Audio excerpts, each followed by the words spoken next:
today we are gonna go over a book that I never thought I would go over, like the type of book that I never thought I would do a review on, and that book would be LA Candy by Lauren Conrad. If you are of my age, you know that Lauren Conrad in some ways was like the queen of reality TV. She entered the scene sort of at the beginning, at the genesis of reality television.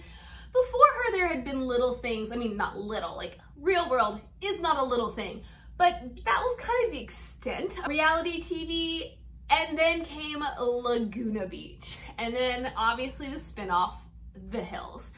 So when she came out with her own little series based off of her experiences, I'm sure everybody flocked to it. It's a really old book. I think it was written 10-ish years ago. So I can't actually tell you when I picked it up, but it did not meet expectations. We all know I'm a naturally nosy person. I was gonna call myself curious, but curious is a little too nice. I am straight up nosy.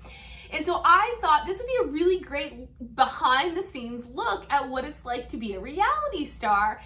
And in some ways it is. However, it is not well done.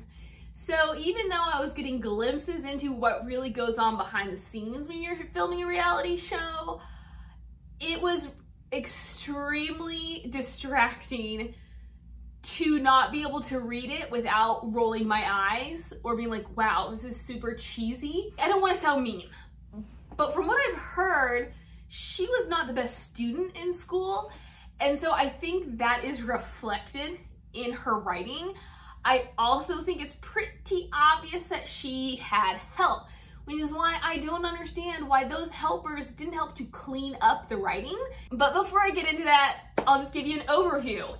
LA Candy is centered around a girl named Jane, 19 years old. She and her best friend Scarlett have decided, hey, you know what? We're gonna go to LA and see what LA holds. Well, actually, Jane is going to LA to see what LA holds. Scarlett is going to LA because she is at USC. They're in this really crappy apartment, and then they go out one night. And sidebar, I think one of my favorite things about this book is the nostalgia factor. It references a lot of real life places. Yes, Conrad does make certain things up, but she also includes a lot of places, like a lot of clubs and bars that are now defunct. So it's actually quite enjoyable. I mean, not that I've ever been to LA, not that I really know what these clubs are, but from hearing about them on The Hills, I'm like, oh yeah, connectivity. So they go to one of these clubs and they meet a TV producer. He has them come read for a show and then he casts them. There's also two other girls, Madison Parker and Gabby Garcia. So then they are the four leads of LA Candy. However, Jane is the standout for some reason because she's sort of the girl next door.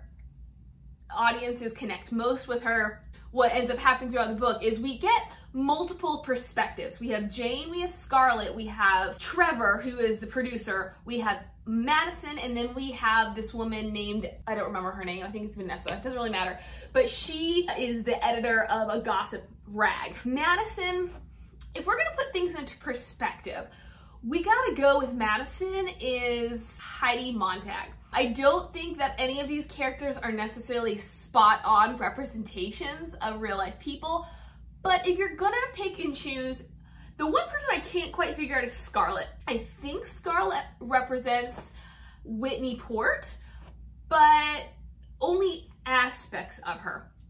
However, I think Gabby definitely represents Audrina. And so the deal is Madison wants the spotlight.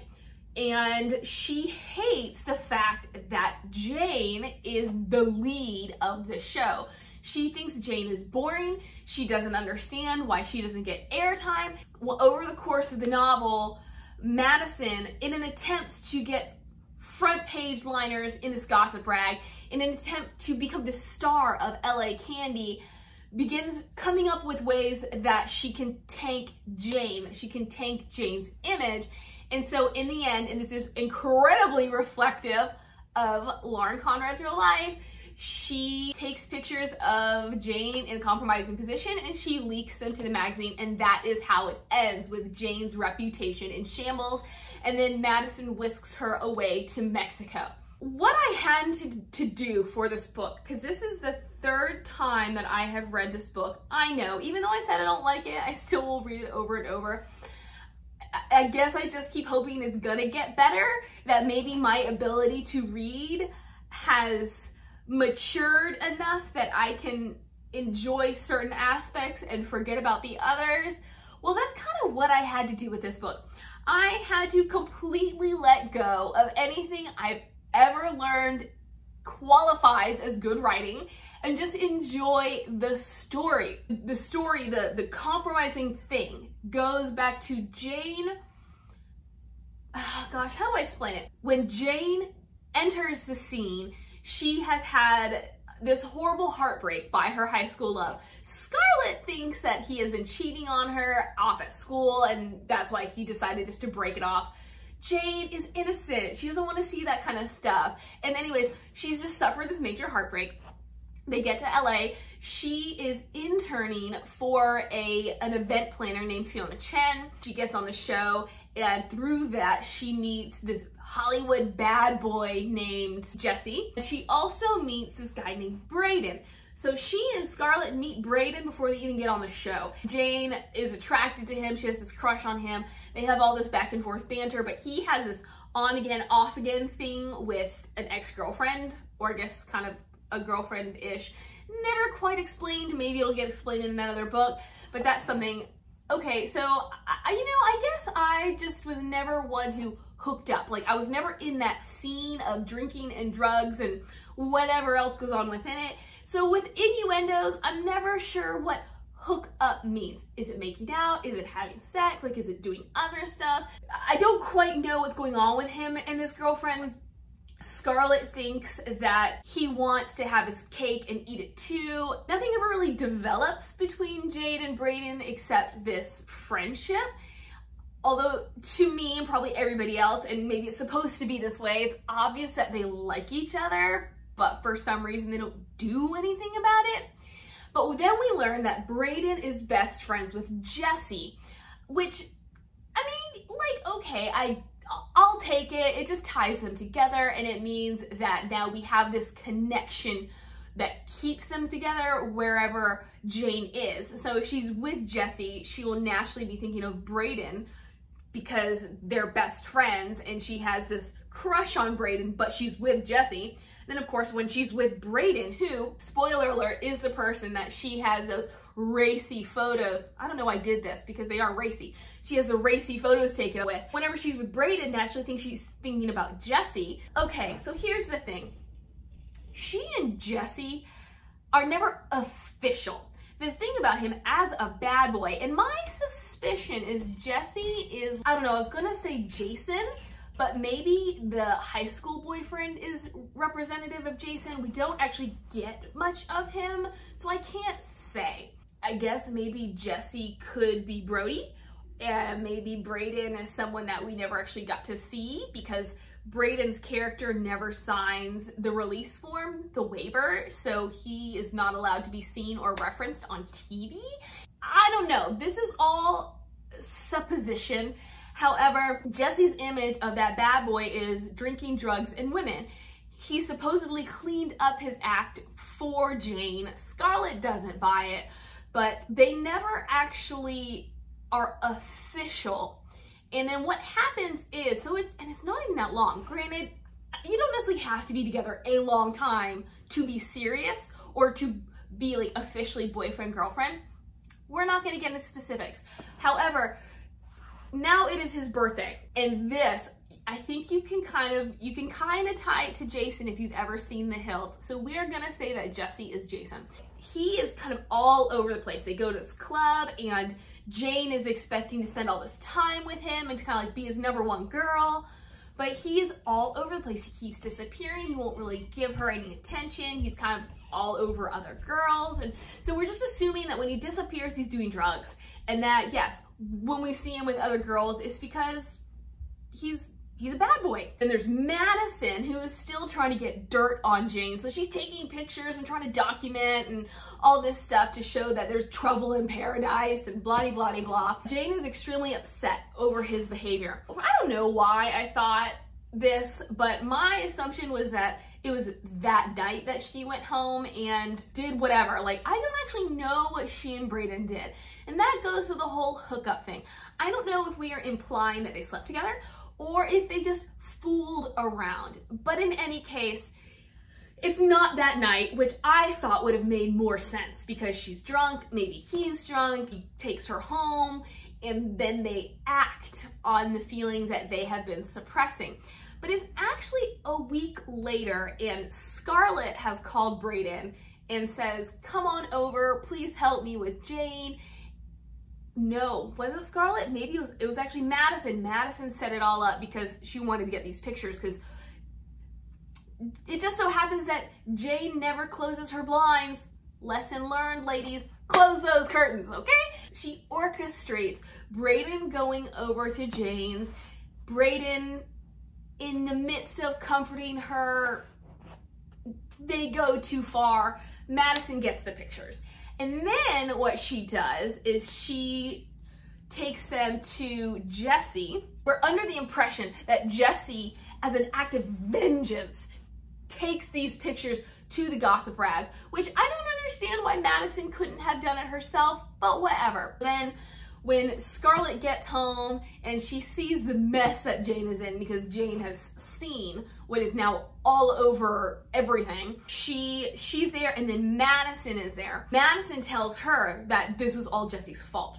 So then Scarlett goes to Jesse and Brayden's to chew him out.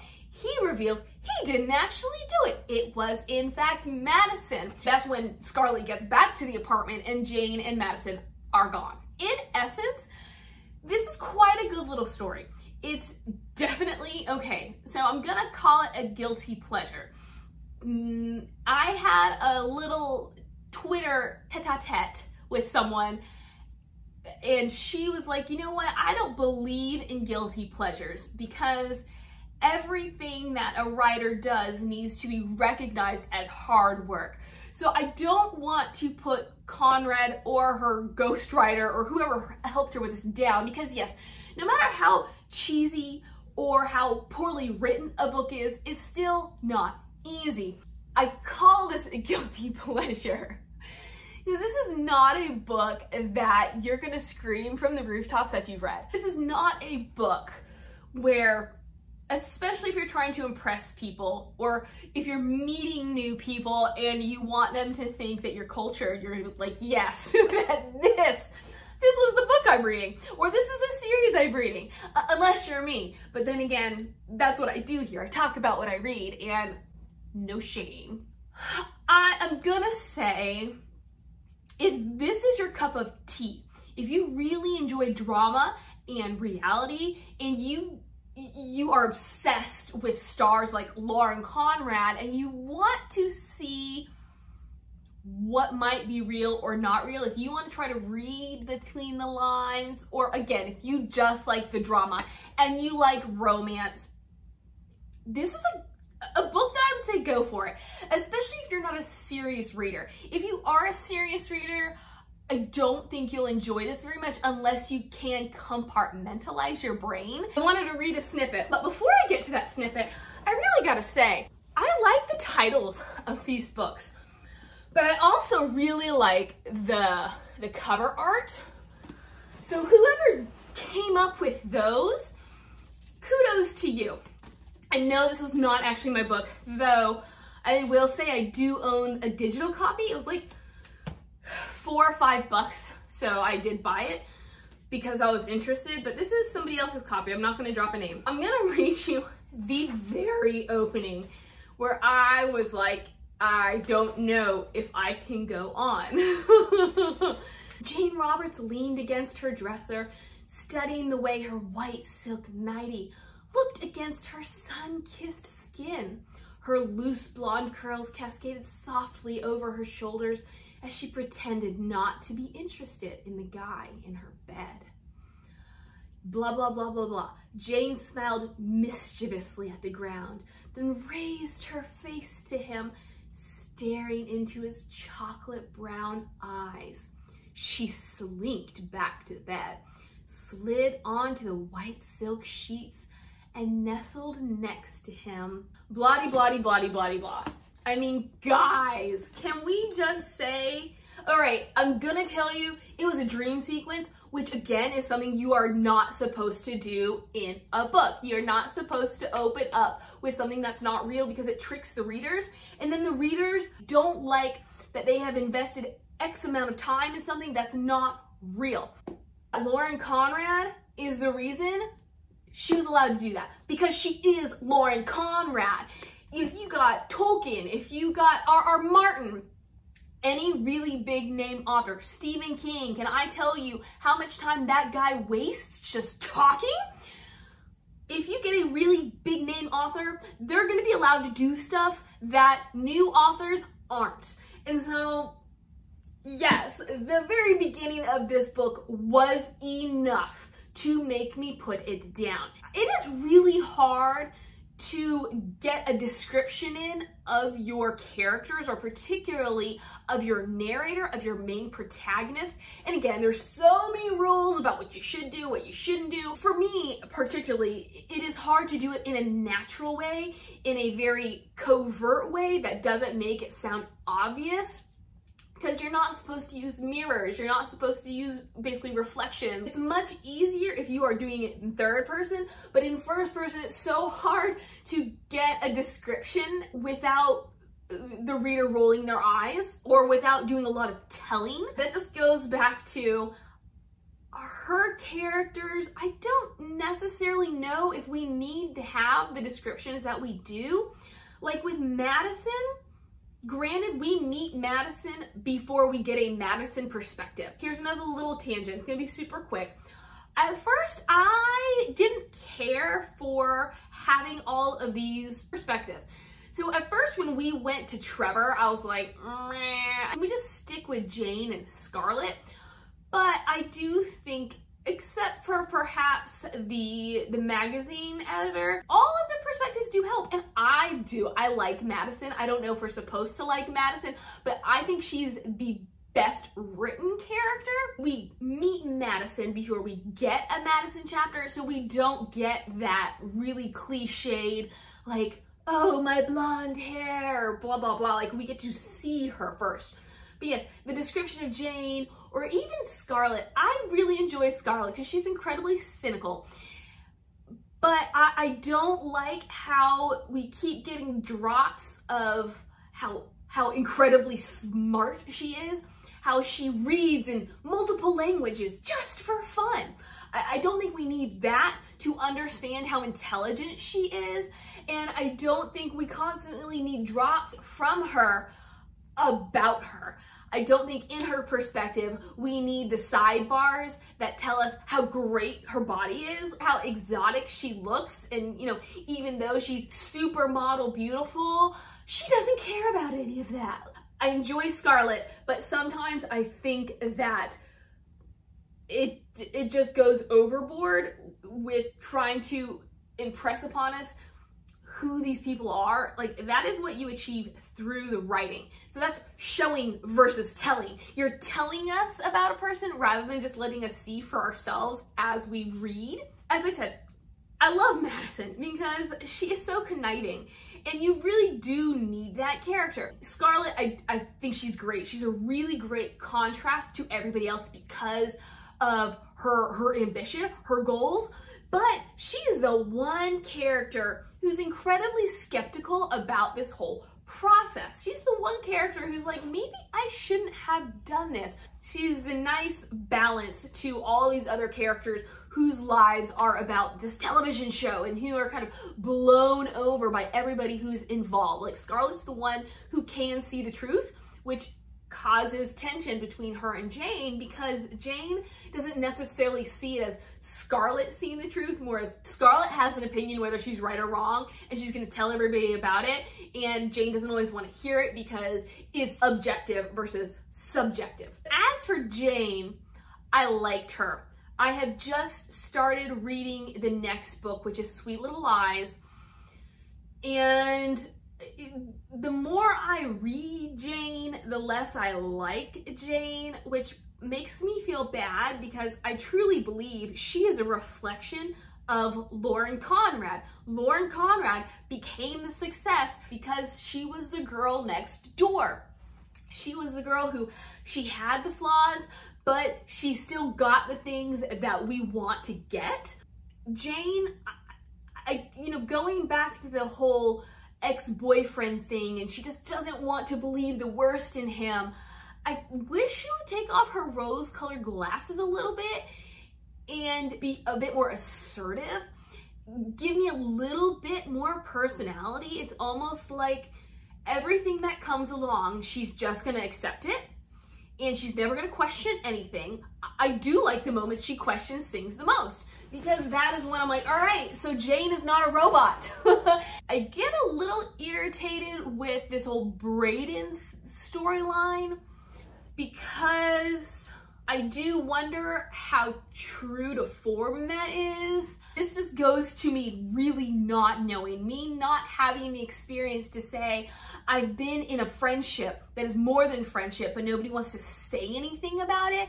I don't know if this is just supposed to be creating that tension because then she falls for Jesse, and so now she's sort of torn between two boys, but really, is she torn between two boys because one boy has never expressed interest in her? I wish there'd been a little bit more tension between them, like a little bit more maybe miscommunication, rather than Scarlett speaking into Jane's ear saying, oh, but he likes you, he likes you, he likes you. Like, what are you talking about? You know he likes you. And then Jane like, oh no, he doesn't, because he's never said anything, which I know is a completely natural thing for a young woman or a teenage girl or a preteen to say. If he doesn't say it, we're not gonna believe it. Like, we need cold hard facts. I don't even really like the name Jane.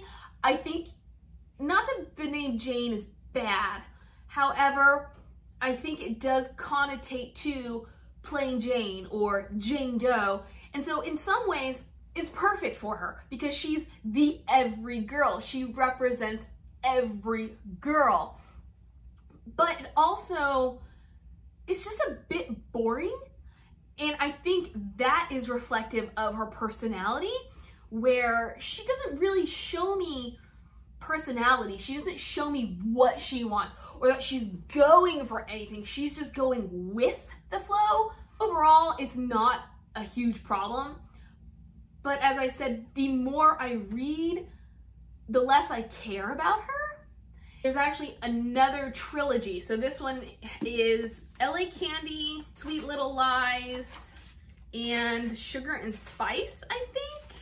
And then we get another trilogy, which is a spin-off with Madison Parker. And I'm really looking forward to that just because she's so vicious, and I can't wait to see what happens with her. The most intriguing aspect of this book and both series is figuring out the subtext. What exactly is Elsie talking about?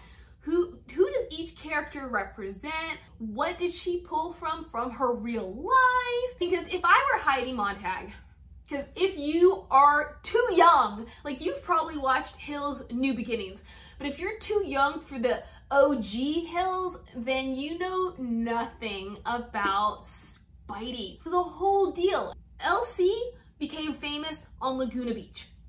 A year or so later, she is given her own spin-off when she goes to school in LA. When we pick up this year later, she is besties with a girl named Heidi Montag. They live together, they're best friends, it's highlighting what they're doing together. Season 2, Heidi begins dating this guy named Spencer, and it's just up and away from there. He is the ultimate bad guy. I'm not getting into any of that here, but their relationship causes Heidi's and Elsie's to disintegrate because Elsie does not like Spencer. And if you've seen the show, you understand why. Not just from her perspective, but he claims it's all an act. Like, he claims to have played the part of a bad guy. I don't know enough, I don't care enough to figure out what's fact and what's fiction, but he is a villain on the show. Naturally, her representation of Heidi in LA Candy is gonna be less than favorable. So that is when I'm thinking, all right, so if Heidi ever picks up this book, or like Audrina, not that Audrina is dumb, but I think the way they edited it made her look like she doesn't have a whole lot going on in here. So what if Audrina picks this up? What if Heidi picks this up and they are reading their literary counterparts? What are they thinking? As I said, I love Madison Parker. I think she's the best character, which is why people probably loved Heidi and Spencer so much, was because they brought the drama. I could care less about that, honestly. Every time, because confession, I did buy the Hills complete series a couple years ago. It was probably in this phase when I was like, oh yeah, let me get in touch with my youth and whatever. Every time that they have scenes, I just fast forward. Anytime Audrina has a scene, I just fast forward because I don't care. It feels fake to me, or it's just gratingly obnoxious. So I just fast forward through those parts. But yeah, I think Madison makes the book. I love how conniving she is, and even though I wish that Jane would pick up on things a bit more instead of being 100% trusting, I like that opposition. We get two very different people, but one of them does not realize what's coming for her. Anyways, that is LA Candy. If you've read this book, if you've read any of these books, if you're a fan of the Hills, talk to me. Let's see what we have to say, what we agree, what we disagree, what your favorite parts are, who your favorite characters are. Yeah, and I'll talk to you later. Bye.